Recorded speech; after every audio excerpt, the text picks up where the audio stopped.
नमस्कार मित्रांनो, स्वागत आहे तुमचं आताच्या ब्रेकिंग न्यूजमध्ये। मित्रांनो, पुरंदर विमानतळासाठी करण्यात येणाऱ्या भूसंपादनाबाबत 7 गावांमधील शेतकऱ्यांना किती मोबदला दिला जाईल याचा राज्य सरकारने निर्णय घेतलाय। मुंबई येथे पुरंदर विमानतळाच्या भूसंपादनासंदर्भात मुख्यमंत्री देवेंद्र फडणवीस यांच्या अध्यक्षतेखाली बैठक झाली। या बैठकीला उपमुख्यमंत्री अजित पवार यांच्यासह संबंधित विभागाचे सर्व अधिकारी हजर होते। या बैठकीमध्ये पुरंदर विमानतळ भूसंपादनासाठी पॅकेज अखेर ठरलेलं आहे। राज्य सरकारने घेतलेल्या निर्णयानुसार प्रकल्पग्रस्त शेतकऱ्यांना 10% विकसित भूखंड आणि 4 पट मोबदला दिला जाणार आहे।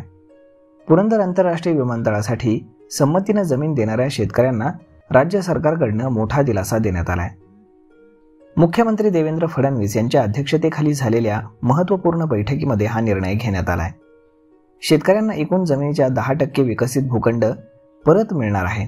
त्याचसोबत शेतकऱ्यांना सध्याच्या बाजारभावाच्या 4 पट रोख रक्कम स्वरूपामध्ये देण्यात येणार आहे। या निर्णयामुळे पुरंदर विमानतळ भूसंपादनाचा मार्ग मोकळा झाला आहे। तसेच कुटुंबातील सदस्यांना नोकरीच्या संधी देखील देण्यात येतील। संयुक्त मोजणी आणि प्रत्यक्ष मोबदलाही देण्यात येणार आहे। शिवाय आता 2019च्या सुधारित कायद्यानुसार शेतकऱ्यांना मोबदला देखील दिला जाणार आहे। राज्य सरकारच्या या निर्णयानंतर शेतकऱ्यांचा भूसंपादनासाठी असलेला विरोध मावळेल असा विश्वास पुणे जिल्हाधिकारी जितेंद्र डुडी यांनी व्यक्त केलाय।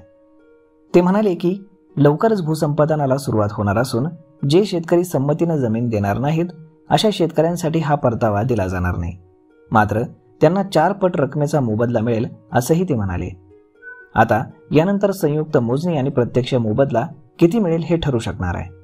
त्यानंतर भूसंपादनाला सुरुवात करण्यात येणार आहे।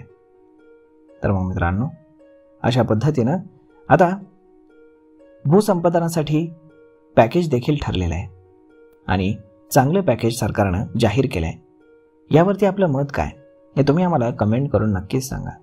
आणि जर हा व्हिडिओ तुम्हाला आवडला असेल तर आपल्या जवळच्या मित्रमंडळींसोबत देखील हा व्हिडिओ तुम्ही शेअर करायला विसरू नका। धन्यवाद।